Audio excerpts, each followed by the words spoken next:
Israel इस वक्त दो युद्ध एक साथ लड़ रहा है। एक युद्ध गाजा में हमास के खिलाफ लड़ रहा है, जबकि दूसरा युद्ध इजरायल अपने देश के अंदर लड़ रहा है, जहां हमास को लेकर इजरायल की वॉर कैबिनेट में बगावत हो गई है। ऐसे हालात में सवाल उठ रहे हैं कि इजरायल सीज फायर को तैयार क्यों नहीं हो रहा।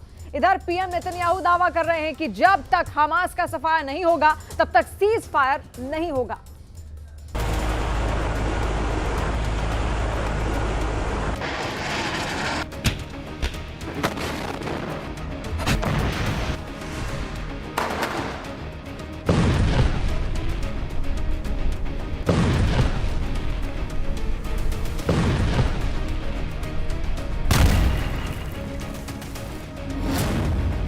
100 घंटे से खूनी जंग, बंधक बन गए बारूद।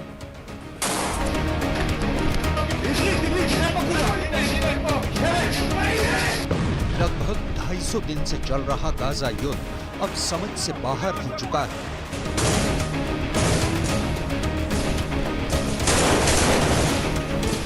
दुनिया अब गाजा युद्ध बर्दाश्त नहीं कर पा रही है। फिलिस्तीनियों के लिए पूरा गाजा अब कब्रिस्तान बनता जा रहा है।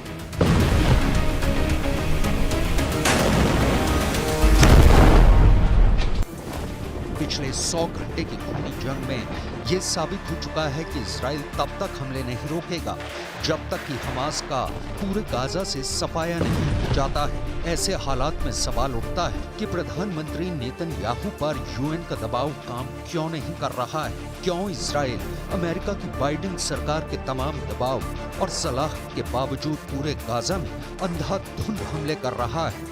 क्यों इजराइल एक तरफ सीज फायर के प्रस्तावों को सिरे से खारिज कर रहा है। वॉर जोन से जो रिपोर्ट आ रही है उसके मुताबिक 250 दिन से ज्यादा की जंग में हमास ने हमला करने की पूरी रणनीति जबरदस्त तरीके से बदल दी है। जरा इस एनिमेशन से समझिए क्यों इजराइल गाजा में हमले रोकने को तैयार नहीं है।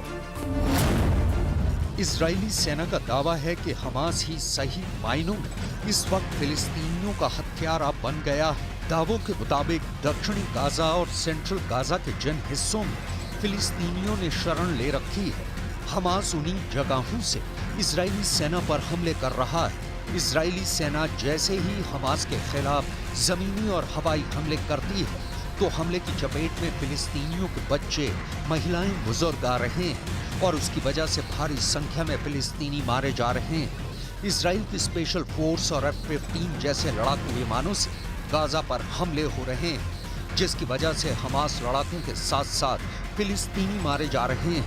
हमास ने फिलिस्तीनियों को इजरायली हमलों के खिलाफ मानव ढाल बना लिया है।